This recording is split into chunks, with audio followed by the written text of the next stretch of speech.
If you're experiencing any sort of difficulty, you can just go myself. My name is Micheline Trudeau, and I'm from the Heart and Stroke Foundation.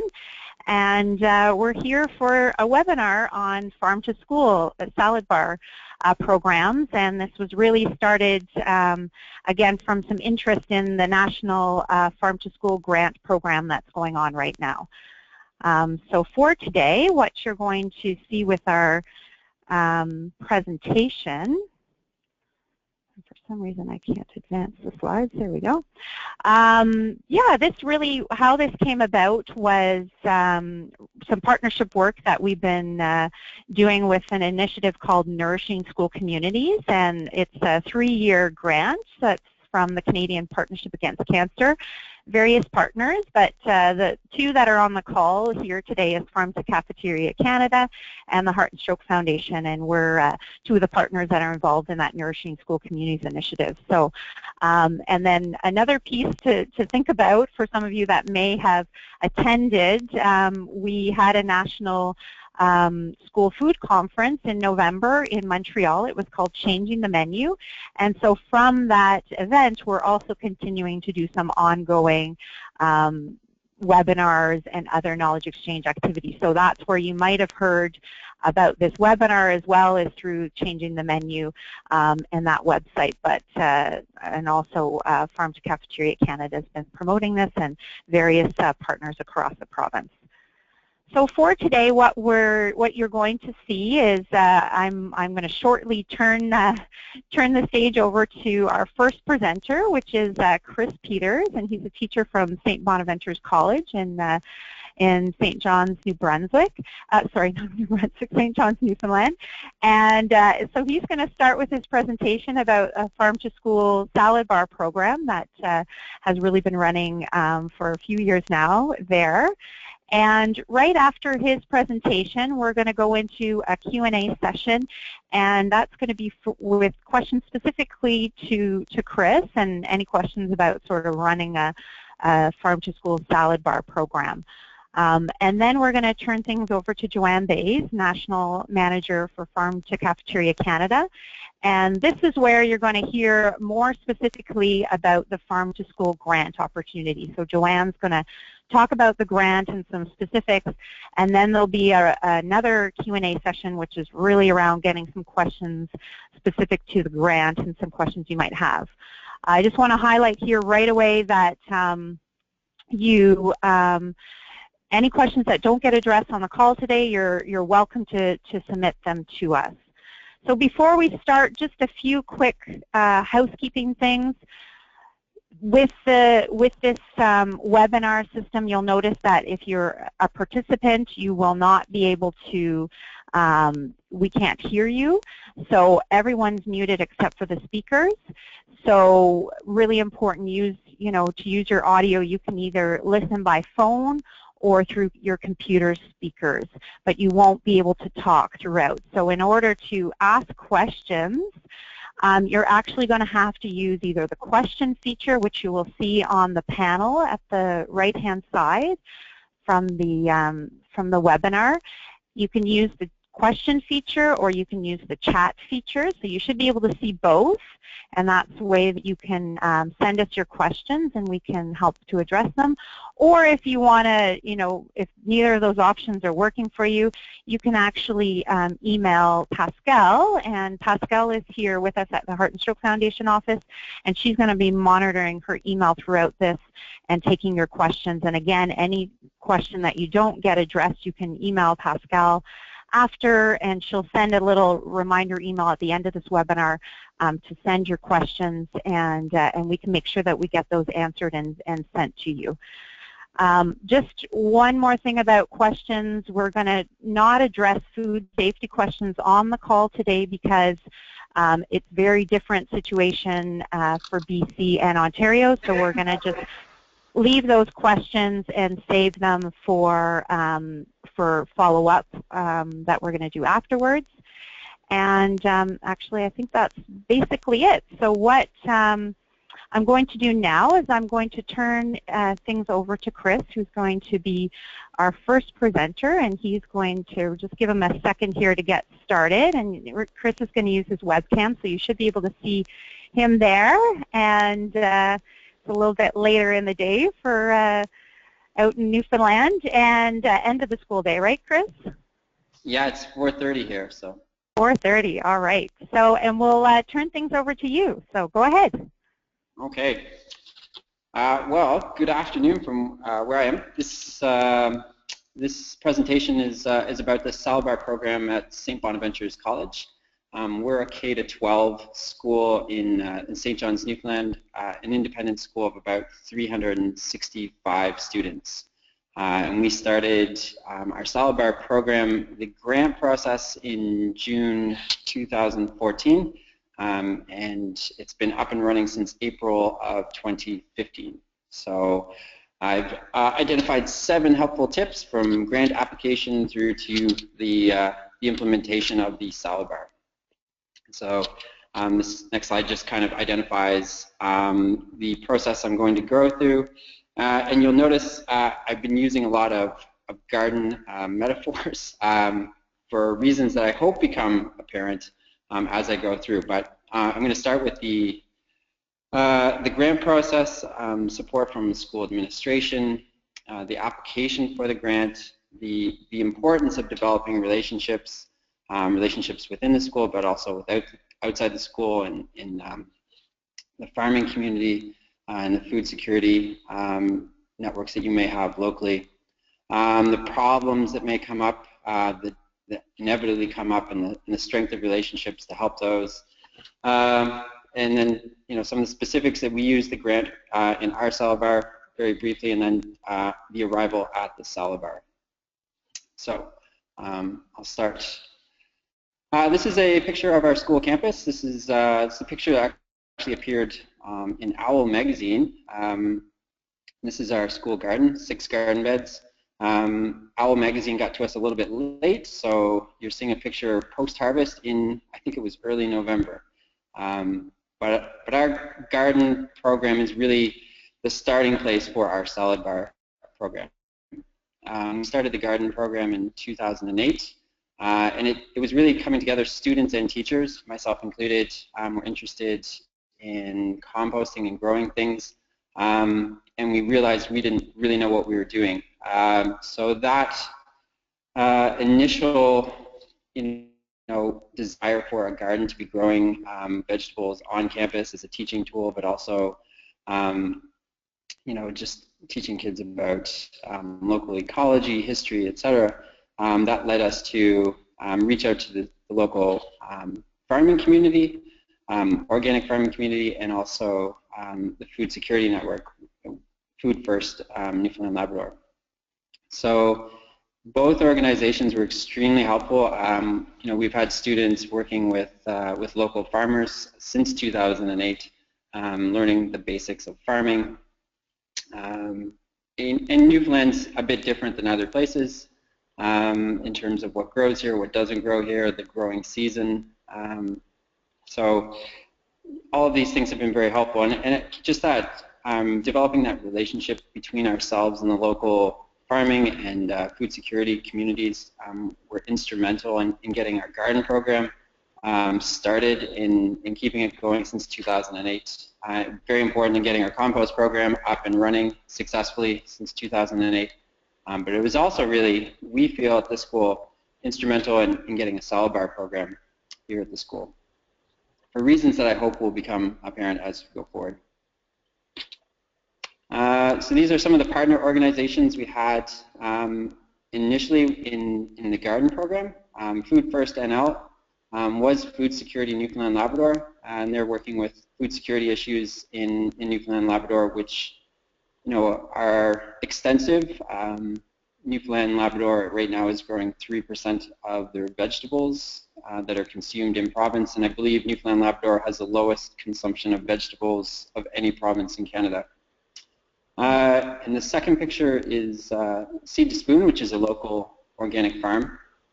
And Sarah Crocker, who's in the picture, She works with Food First NL as well, so she's wearing a couple hats, but she's worked with us helping set up our garden, how to tweak our garden, how soil improvement, these kinds of things. So, these are some of the relationships that we established fairly early on as we were building up the garden program, and that were really important in starting our salad bar program. So that's what I would say, and I would say both organizations were very agreeable to meeting with schools, and were keen to see vegetables in schools in whatever way that might take. Okay. Also important to our school was support from our school administration. In 2014, independent of myself, students came to Mr. Tom McGraw, pictured here. He's our school president, and they said they were tired of processed carbohydrates, the food that they were getting in the school cafeteria.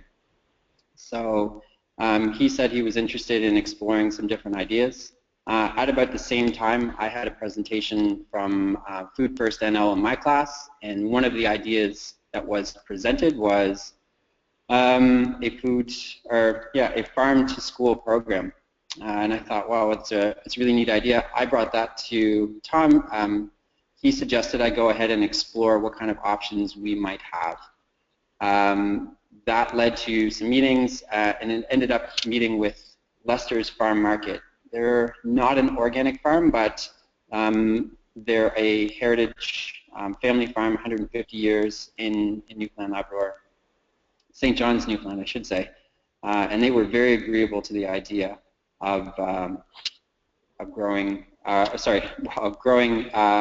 relationship, but also of providing us vegetables for our program. And I would really say that's so important.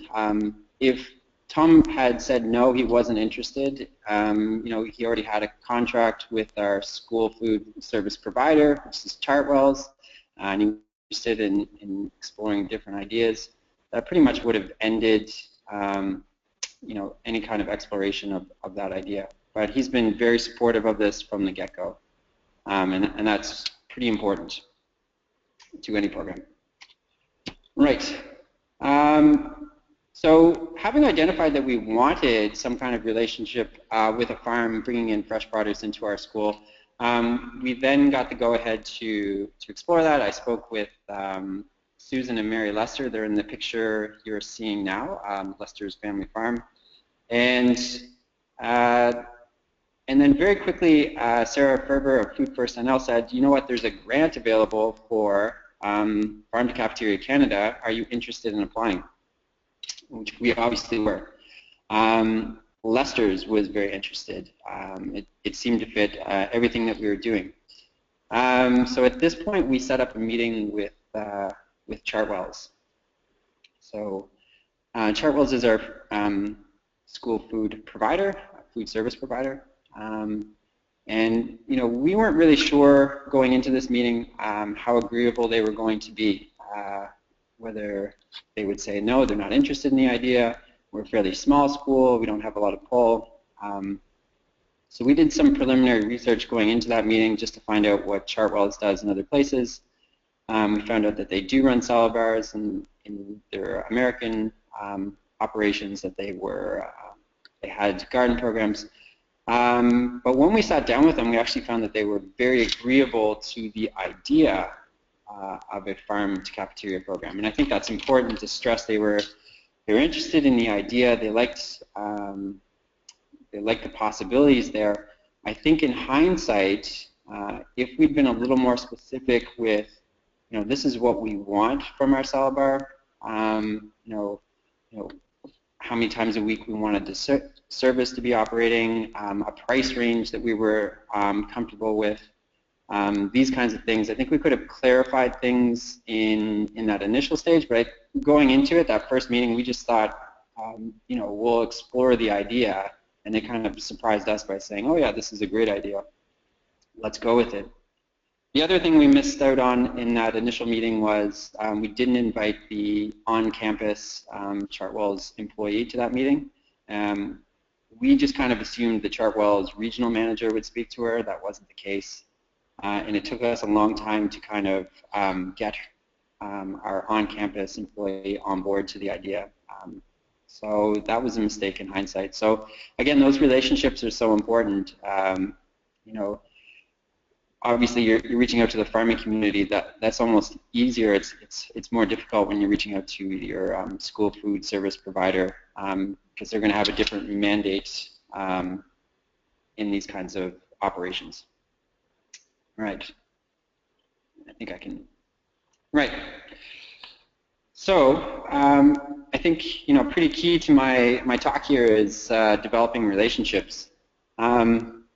As we came together to apply for this grant, and then after we had applied for this grant, we were bringing together myself as a teacher, but also other teachers who were interested in seeing better food in school, and definitely very keen on seeing a salad bar. We were bringing in parents, we were bringing in students. Sarah Ferber of Food First NL was part of this. We had the Chartwell's regional manager, and we were trying to decide what our salad bar would look like, what was feasible, what wasn't feasible. And this was pretty important because Chartwell's is a for-profit model. They were looking at, they have a very different model than we had. Lester's Farm, myself, teachers were looking at getting local vegetables into the school, and the students brought a different perspective to that as well. They were able to say, sometimes they like cinnamon buns, and sometimes those cheese pizzas were exactly what they were looking for. So we had to kind of try to find consensus out of all of this as we moved forward. So those relationships were pretty pivotal. And it was actually a fairly long process for our school as we went forward. We started meeting in, I think, July 2014, and our salad bar didn't come up until April 2015. And there were a few problems that came up, so they're highlighted here. One of the big sticking issues was, Chartwell's was concerned about who would be administering the salad bar, who would be looking after it, who would be preparing the salad bar, these kinds of things. We had a lot of meetings talking about the same issues again and again, and we had to be comfortable, in what we wanted, and we had to hear what they wanted, and we were trying to work together. And those relationships were just so important to that process. It was a lot of meetings, and there were a lot of meetings that ended seemingly not going anywhere. But I think it's trusting in those relationships that you've developed that you can find some common ground that eventually led us to be able to set up our salad bar successfully. There's still ongoing issues that we have with our salad bar today, including pricing, which I won't go into here, but it's still an issue that we're talking with Chartwell's with. All right. Okay. So having got the grant, having developed the relationships, and I would say those relationships are really pivotal to setting up a successful program, that we could then add the compost, if you like, to our garden soil. In this case, getting the things you need for your salad bar program. And I'm sure you've all seen a farm to school, a fresh crunch and school lunch. The BC Farm to School Guide, excellent resource, full of all the things that you will need, and you can manipulate as you need for your school program. Very helpful, but for our program, I think the relationships were absolutely pivotal and foundational to the whole program. And finally, having gotten everything, we ended up at the salad bar. This is a picture of one of two salad bars. We have two buildings on campus. We have, this is Holland Hall, so this is our K-6 building, students serving themselves, so we successfully negotiated that with Chartwell's, and it got it up and running. It's ongoing. There we are. Okay, so we've included some resources here which you can make use of if you like, and there's my contact information. So that's my presentation, and I'm not sure if anyone had any questions for me. Great. Thank you. Thank you, Chris. Excellent presentation. Nice to see the 7 steps all laid out. And to start from the grant process, that's great, especially for people on this webinar. So I'm going to turn things over to Pascal. I think we have one question so far, but if others want to put them in, now would be the time. So I'll turn it over to Pascal. Hi everyone. So our question is from Lauren Clark, and she wants to know if Chris, you can indicate how significant the grant was. Did you have to fundraise any money additionally to the grant? No, we didn't. We got a grant that covered, you know, getting the equipment that we needed to start up our salad bar, as well as, you know, some education. So. You know, it allowed us to travel, well, allowed me to travel to an information session in Bucktouche, New Brunswick, in order to see what they were doing, and that was really informative for our program. See, you know, what they're doing at their school, what was working, what wasn't working, bring that back to our school, see what we could do. It also allowed me to talk with a wider community, some schools in New Brunswick, see what was working for them, what wasn't working for them. So yeah, the money was enough for our program. Great. We have actually some more questions that just came in. So Jill Sampson also wants to know how many times per week and during which months of the year do you serve the salad bar? We are serving the salad bar every month that the school is up and running. It's twice a week. So what we have is we have 2 buildings. We have a K-6 building, and we have a junior high, senior high building, 7 to 12. So it operates once a week in the K-6, and it operates once a week in the 7 to 12. Now what we do is Lester's Farm Market, when their produce is available, and they have produce, particularly root vegetables, throughout the year, we're making use of whatever they have available. Awesome. Jennifer Payne wants to know, did the relationship building take place before the grant process or after the grant was approved? So, you know, I think we were really lucky. We had an established relationship with Food First NL. We had established relationships within the farming community. We were known. But this process really demanded us to take those relationships further. I think I would say that, in my experience, the farming community is pretty interested in making this connection with schools. I think they see it as a possibility, not even necessarily for financial reasons. Certainly not the case with Lester's Farm and us. It's more about how do we get kids thinking about eating vegetables? How do we get kids eating vegetables in schools? And not just vegetables from Cisco, but vegetables from a local farm, and get them talking about what's happening at Lester's Farm, what's happening in Newfoundland and Labrador in the growing. And I would think that would be the experience elsewhere. I think farmers are pretty keen to see that happen. So we also have another question about relationships that Laura Kalina asked about the Chartwells. Did they pay for the farmers to take on that role, or and if so, did the cost was the cost higher to cover their administration? Sorry, did Chartwells pay the farmer, or is that the question? The question is if Chartwells pay the farmer to take on the role, and if so, if the cost is higher to cover their administration. Yeah, so the way our the way the Farm to Cafeteria program works is the contract is actually between Lester's Farm Market and Chartwells, because they're our food service provider. So Chartwells is paying Lester's for their produce as it's available. So they're reaching out to Lester's when, you know, particularly here in the fall, when they have a lot of produce and they're getting whatever they have. You know, I don't know the specifics again, because Chartwells is a for-profit, and they haven't necessarily been forthcoming about profit margins, etc. Like these kinds of things are difficult to get a hold of, at least from where I'm sitting. But I can say that, you know, in speaking with Lester's Farm Market, the local farmers, they've been when we've run the salad bar independent of Chartwell's, so at particular times of the year Chartwell's shuts down the cafeteria, and we've run the salad bar independently, Lester's Farm Market has given us produce well below market value. Just kind of, they're just really excited about seeing this program up and running. They want to keep it going, get kids excited about vegetables. Great. We actually have a couple questions about the running of the program in the cafeteria. So do volunteers run the program or just paid staff or a combination of both? How does it work on the day of? Sure.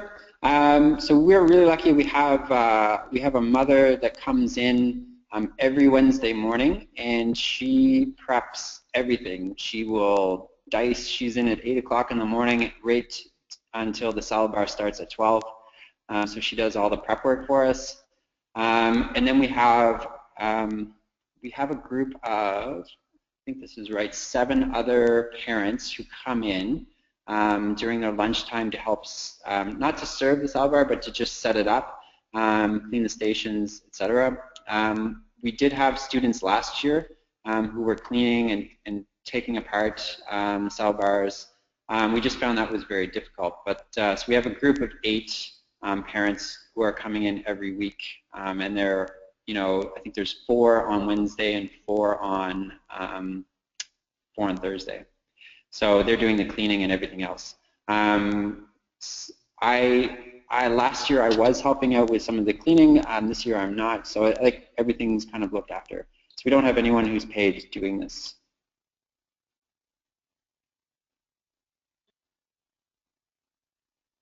Sorry, I thought we were going to do one more question. Is there one more quick one, Pascal, you think? Yeah. Hi, sorry, I was on mute. So Vicky Baker asks if how much are the students charged per meal at your salad bar? Sure. Students at our salad bar are being charged $5. They can go back as many times as they want. Students, sorry, I should be clear. Students from K to 3 are being charged $3.50, I believe, and 4 to 12 are being charged $5. We have voiced problems with the pricing, and I think it will be an ongoing discussion. Again, we're not really privy to the information of how much things charge and profits or anything else that happens in the cafeteria. So the relationship between Chartwell's and the school is the school gets a cut of what Chartwell's makes at the school, which doesn't turn out to be very much.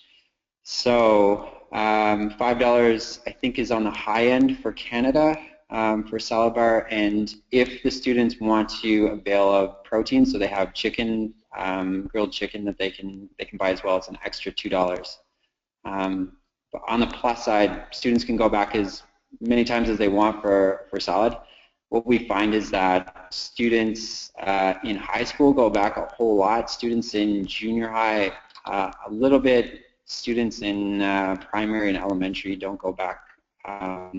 They'll go up initially, and then some couple very keen ones will go back for carrots a few times, but certainly not. Anyway, that is our pricing structure, and that's really what it looks like right now. Great. Thank you, Chris. Lots of great questions, and we still have a few others, but we will send them to you, Chris, afterwards. And thank you for your time. And yeah, I'm sure you were staying on because we might have some questions later on that might apply to you too. So you can stand, but you can unshare your so people don't get confused thinking you're speaking, your webcam. But thank you very much, and we're going to turn things over to Joanne now, who's going to get into talking about the grant program.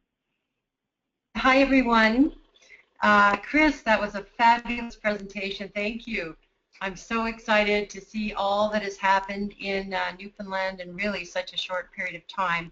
And I'm sure there will be more questions for you at the end. I'm going to, for folks on the line, spend a few, I'm the National Manager of Farm to Cafeteria Canada. I'm going to spend a few moments talking about Farm to School a little bit, and then the grants. And I hope that I can get through this in 15 minutes, that's my goal, and leave the line open for questions about the grant.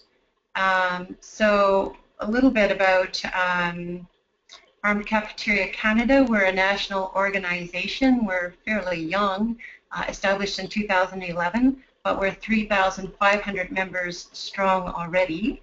And our vision is vibrant, sustainable food systems that support the health of people, place, and the planet.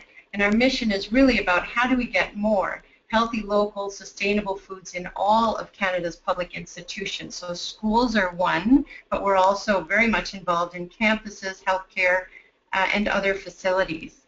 And we're very proud to say that we're leading the national farm to school movement in Canada. We are the national agency that is leading that movement.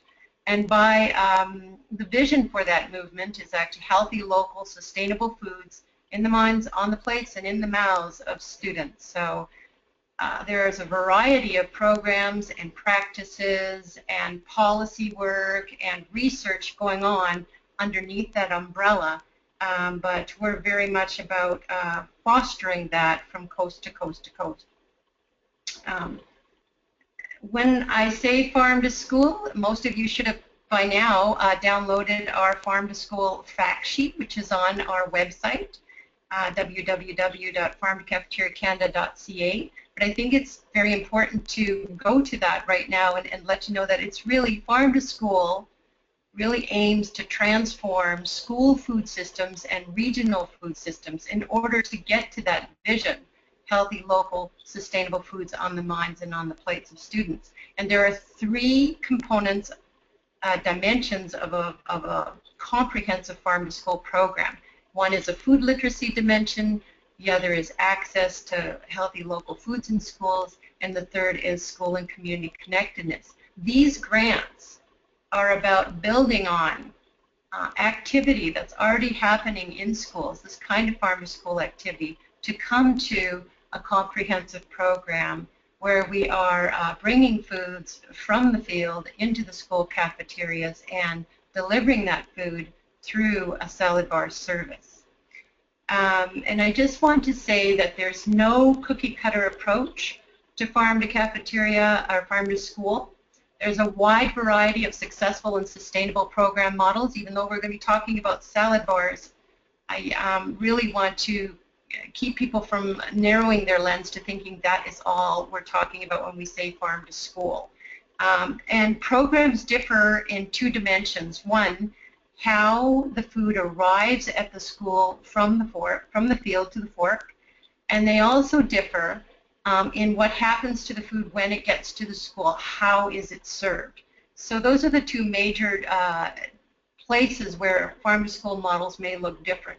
So we could have a model where we're going from the farm to the school, and the school is actually meeting with a farmer and setting up a direct contract to produce and deliver foods, or a cooperative of farmers, or the school is going to a farmer's market, or the school is going to a grocery store, or a school is purchasing their food through a local food distributor. All of these different models work. We also might have a situation where a schoolyard farm exists, and a farm is really a business. They're in the business of producing and selling foods on schoolyard grounds. And in the farm to school model, we would see those foods getting into the school cafeterias. Most of the farm to school programs in Canada have a school garden or have a greenhouse, and they start there, as Chris said, and it's the obvious place to start because we're in an education environment, and so much food literacy work can happen in a garden. You can have the farm to a separate kitchen somewhere and then to school. That's a farm to school program. And then the other plane, once it gets to the school, what happens to the food? It might be delivered through snack program, hot lunch program, and the very popular model, which is a farm to school salad bar program. We'll talk about that here. Now, my main presentation is about this brand new, very exciting grant opportunity that has been afforded to us in Canada because we have a generous contribution from the Whole Kids Foundation, which is a foundation based in Austin, Texas. They've invested $500,000 US, so that's a lot of Canadian dollars right now, into advancing farm to school in Canada. They want to advance it in the form of providing grants directly to schools starting in BC and Ontario. We're feeling if we do a really good job with this, there might be a possibility to expand this to other provinces. But right now, this funding is available to schools in BC and Ontario. There will be grants up to, schools can apply for up to $10,000 per school. The grants aim to scale up and link existing activity. They support growing, cooking, procuring, and serving healthy local food in a salad bar service at school, just as the one that we heard from Chris. So we're very excited to have Whole Foods as a funder.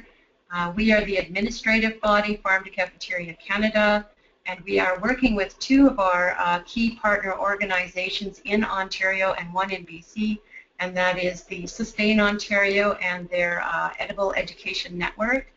And Carolyn Webb is the lead there, and we're working with PHABC, the Public Health Association of BC, and their Farm to School BC network, and Vanessa Perdo is the lead there. So those are sort of your main players with helping to make this program happen. And I'm going to not speak a lot here because I think most of you should have by now downloaded the grant application and have read through it. So you visited our website and you've seen that. You've downloaded the guidelines. You've downloaded the questions and answers. I'm hoping you've been working together, pulling a team together and dreaming and scheming about what your Farm to School Salad Bar program might look like. And so really I'm going to touch on a few important pieces out of those documents, and then I'm going to open it up for questions. So I get a lot of questions. I've answered hundreds of questions, hundreds of emails already, hundreds. So this is a very popular grant. Wanting to know what we mean by a salad bar and then providing me with different scenarios and saying, is that a salad bar and do I qualify? So to all people who want to know what we mean by a salad bar, you should read those documents, but read the definition. It's by salad bar we mean a food service that enables students to serve themselves a meal from a selection of healthy local foods that includes a wide variety of produce. So we're looking at a meal. We're looking at a food service. We're looking at healthy local foods. And we're looking at a wide variety of products. And let's not drop the self-serve part. We want kids to have the opportunity to choose their own foods. By healthy and nutritious, so you should be sort of thinking about what you're proposing and measuring it against that definition. There can be all kinds of salad bar model services or ideas. I do understand we live in Canada. I live in Canada too, and it is winter here most of the year, and salads aren't available all of the year, and what can we serve? So in the question and answers document, there's a whole bunch of varieties of different scenarios of what a salad bar might look like. Everything from make your own taco salad bar to soup and salad bar, so be creative. By healthy or nutritious, we mean foods that are fresh as possible, foods that are minimally processed and packaged, foods with minimal fat, simple sugars, and salt. I mean, if you're making a salad bar, it's pretty easy to get foods like that. We're talking about fresh foods.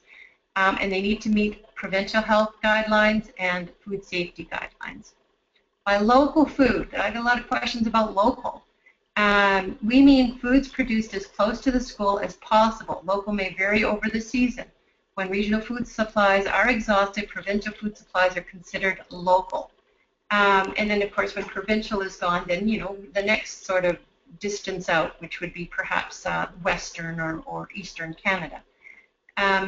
Local, you need to start where you're at with local. So if you're purchasing 0 local foods and serving that in your school right now, a modest 5% increase would be fantastic. So you need to figure out what your baseline is and what's a little feasible, modest increment that we could make, and can we increase that over the duration of this contract. This next slide is just what I said. Please visit our Farm to School our Farm Cafeteria Canada website. We have a Farm to School grants page, and these are your key documents here. Application guidelines, common questions, and answers. And there's a bar on the left-hand side of that page where we are constantly adding new helpful resources for grant applicants. So the latest resource up there is the question and answer sheet. But all of these are fantastic resources, from fact sheets to guides. We might be putting up equipment lists. I can see different things going up there in the future. Who is eligible to apply? That's right in the grant document. So again, I'll take questions on this. I get a lot of questions on this. Seems that the co-applicant piece is a little bit confusing for people.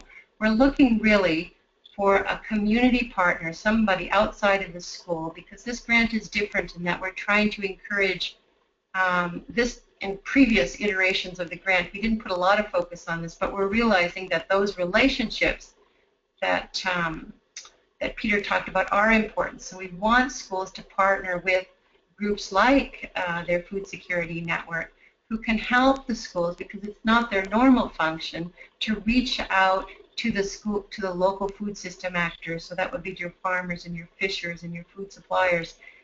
So a partner who can help make those connections, a partner who can provide some technical support to help, additional technical support to help get the farm to school program rolling. And I won't go through selection criteria because it's right there in the document, but if you want to ask me specific questions on this, you certainly may.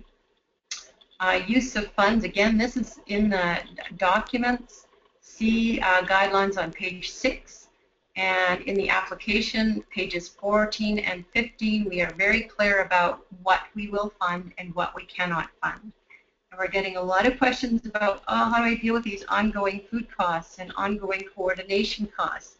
I think the answer to that is to think about your program before you start it, think about it long term, and think about generating revenue. These programs are paid for, the children pay for their food, and you should be able to at least get enough funds to, you need to be covering the food costs, and you need to be covering maybe a little bit of an honorarium for if you're doing any kind of coordination, paying for a coordinator. The optimal situation, of course, would be going into a school that operates their own food service, and the salad bar is just being added on to an existing food service, so that the people who are running the food service are actually operating the salad bar. And the food service would have, of course, visions and values that sort of situate themselves and align with what you're doing. That's the optimal. It isn't available everywhere, but really, those programs seem to work best. And then I just want to touch on the key dates. Those are on page 6 of the guidelines. Lots of questions about the key dates. I think the most important date to note is that proposals are due March 15th, 2016. So please get them in on time and pay attention to the checklist. Make sure all of your stuff is in that package, because if there's even anything missing at all, then we won't be able to review your document. So just we've created the checklist, so please go through it. And the other thing that's important to remember about these dates is that they are tentative. Okay, tentative. We're still trying to figure out when we might have a training session. We're going to do our best to adhere to those deadlines, but it might be that there is some changes. So I had a little bit of trouble last time when we presented these grants in Eastern Canada, and people really wanted to stick to those dates. So we'll do our best to stick to those dates, but they are subject to change. That's it. I'm open for questions. Great, Joanne. Go ahead, Pascal. Let Pascal, she's got questions already on the run, so I'll let her take over. All right, great, Joanne. So one of the first questions is this a one-time only grant, or is it expected to continue in the future? No, it's a one-time grant. If I had $1 gazillion, I'd love to do it again and again. But right now, we were given a one-time. Short, great, short and sweet answer. Okay, so my next question is, can a proportion of the grant be used to pay teachers' salary to start up the project? So, for example, an EA may only have a part-time work. In order to start up the salad bar program, the EA requires some extra hours. No. The grant cannot be used to support salary positions. So another question about paying partners. So can the community partners get paid to support the installation of gardens? So we try to connect school with farmers who can ensure gardens can reach high yields. You need to go back to the budget pages that I mentioned earlier. We have funds available for up to 25% of the funds can be used to pay initial coordination, and up to 10% of the funds can be used to support a community partner. Okay, and that funding can be used as an honorarium, you know, purchase honorariums to look after their services. Okay, great. I have a very simple question. Are electronic signatures accepted? Yep. Yep. Okay, perfect. So the next question is there a priority given to larger schools with food services? So Brenda Kent says she is in a semi-rural school with a lot of food, skills, literature activities, but no food service. Well, I think we look at every application individually, and there are a lot of factors that we will look at in order to make a decision. So the answer is no, we aren't giving priority to schools with large food services. We're just saying that it has been the experience, you know, that can go either way. If you've got a large food service and they're very excited about your vision and very much along in wanting to support it, then that can be fabulous, right? Because you don't need to do much. Just put in maybe a salad bar unit, and they've got staff to help make it go. Or you could be working with a food service that is not so excited about it and drag their heels, and you know, you don't have a good relationship. You need to work through that, and so it can go either way with a food service. So that it's really we will look at we will look and evaluate each proposal as they come in.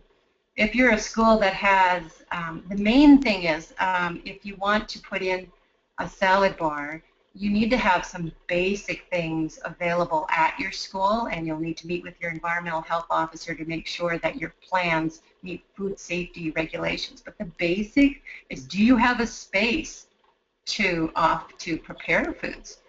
Do you have a refrigerator? Do you have, you know, do you have a dishwasher? Do you have a freezer? These are very basic things. So what kind of stuff is already available at your school, and how easy will it be to put it in? Awesome. I'm just saying it's case by case, yeah. Okay, great. So the next question is, in the budget, it refers to initial program coordination or initial salad bar service. Can you define what initial means in each of these circumstances? Is it the first 6 months or something else?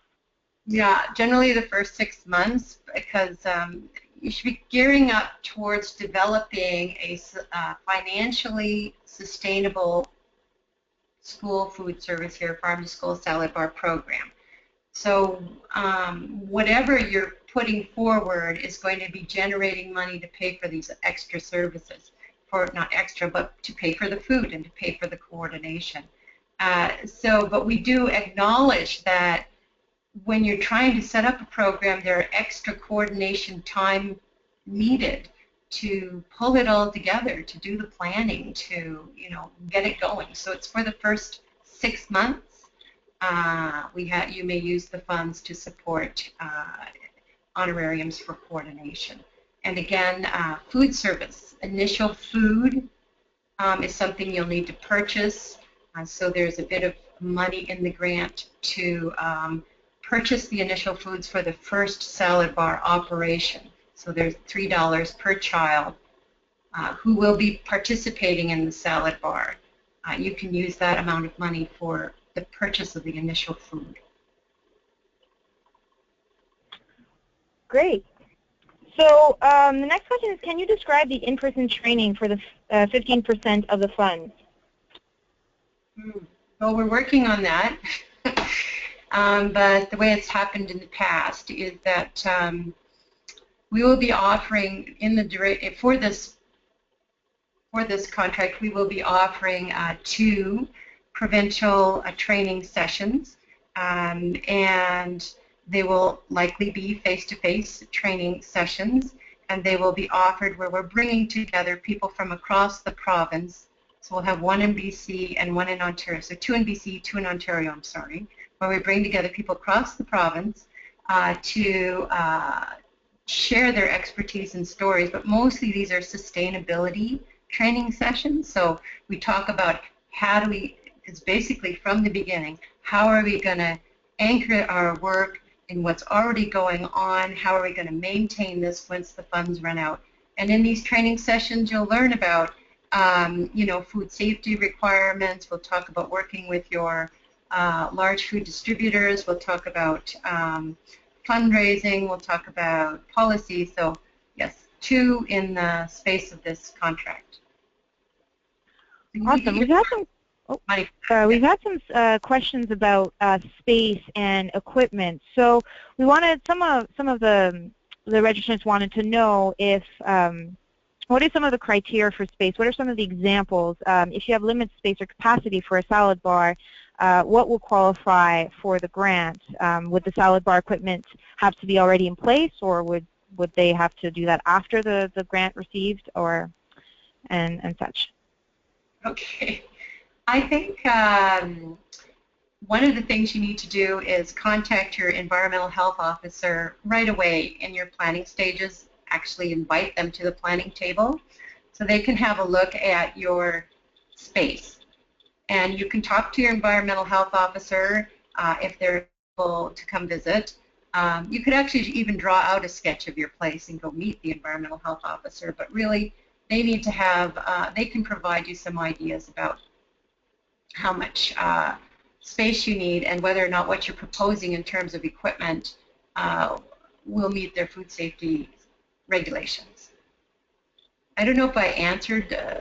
Yeah, I think the question is more like, what if you already have small existing gardens, but it's a limited space? Does that qualify for the grant? If you already have yeah. So one of our questions was that the person explained that they had already a small garden and a little bit of a program, but not very limited, and they were wondering if that already fits into the criteria for the grant, or if you were looking for salad bar equipment to have to be in place.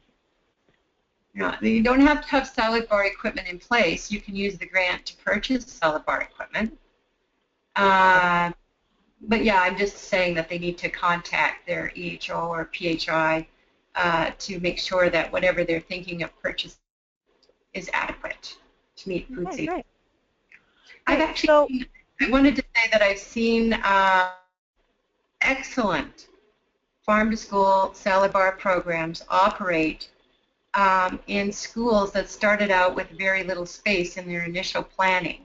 So they ended up taking over half of a classroom that was empty, for example. Or they ended up doing a little bit of structure modification, so they enlarged their food prep area. So there are different ways around that. Great. So we have a question about if you already have fundraising for this and need less than $10,000, do you have to specify it when you're applying? Yes, you'd say when you make your application, we aren't expecting everyone to apply asking for the full $10,000, so just ask for what you need. If it's less, then ask for less. So can the grant be used to commission a farmer to grow specific produce or raise specific products? Can the grant be used to commission a farmer? To grow specific produce or raise products. So to pay, maybe they have... Are you, is the question, do they want to use the grant money to pay the farmer? I'm not sure. It's James McKellen who, yes. He says yes. It's not, like, if the farmer, yeah, it's not really intended to pay a salary. I mean, if the farmer is the community partner and is providing, you know, is providing that service of linking the school up to the farm and helping the school with, you know, getting that local food in their menu on the plates, like providing those extra services to help the school make that happen, then they would qualify as a community partner. and could therefore access some funds. Great. So I think that is most of the questions. If anybody else has any other questions, you can answer them right now in the question comment section, because that's all the questions I have jotted down. I just wanted more on the farmer one. You know, the farmer should be paid fairly for their product. So the farmers are making money through this by having the schools purchase their products at a fair wage. So paying a farmer on top of that would really mean that the farmer is doing more than just producing foods, because that's already their business. So if the farmer wants additional money, they would have to be operating as a community partner and providing an additional service to the schools. They're either educating in their farm, they're Yeah, you can just doing something at school, yeah. All right, it actually looks like we don't have any other questions. So what we'll do then, Joanne, is I'll let you close, and then I just have one last slide just talking about next steps. So I'll let you sort of do a little wrap-up that you have, and then I can finish off. Okay, great. Well, I really expected to have a whole lot more questions than that. Okay, if you have further questions, please don't, and you feel you didn't maybe get the full answer you wanted here, please send them forward. Our plan is to answer any questions we couldn't answer here and to post them on the website. Or you could send them directly to the project manager at farmtoschoolgrantscanada@gmail.com. And really, I'm looking forward to seeing applications. I've seen farm-to-school salad bars happen right across the country. We've got hundreds of them going in really rural, remote communities as far away as Haida Gwaii, up in Newfoundland, not remote, but rural, and in large urban centers. So I'm sure we can make some innovative ideas work here. Great. Well, thank you, Joanne and Chris, for providing such a great overview of farm-to-school salad bars and the grant program. I think you've inspired lots of people on the call today, and for those of you who are looking then to hear what's going to happen after, the recording, as Joanne mentioned, will be available on the Farm to Cafeteria Canada website, likely in the spot that she showed on her slides. I'm guessing, right, Joanne? It's going to be right under the grant application section? Yeah, it'll go on the left-hand bar at the top. So as we add in new resources, that's where we put them. Excellent. And so we will share both the recording. We can also share the PDF copies of the 2 slide presentations. So Joanne and Chris, if you just want to send them and PDF them, we can put them on there too. We will also follow up with all the answers to any of the questions that were received on the call or any that we received via email. As Joanne mentioned, you can email her directly, or Pascal will also be sending a follow-up email to everyone who is participating in today's webinar to see if they have any additional questions. And you will also be sent a follow-up survey in that same email. So if you guys could just take a minute it's actually a very short survey, just a few minutes to do the online survey, that would be really helpful to us. And yeah, I know Joanne is very active on, and Farm to Cafeteria Canada have very active social media, so often the best place to go to find out about what's happening, new interesting projects that are happening, and future webinars and that. So feel free to follow Farm to Cafeteria Canada, Changing the Menu, Nourishing School Communities. We're all active on social media. So yeah, I just had a question here. Well, there's lots of thank yous coming in, so thank you again, Joanne and Chris. And yes, the slides will be available, the PDFs of the slides, so you can have them. Great. Well, thank you. Everybody have a good afternoon. Thank you, Micheline, for putting it together. Oh, no problem. Bye. Bye. Thank you. Thanks, Chris. Thanks, Joanne.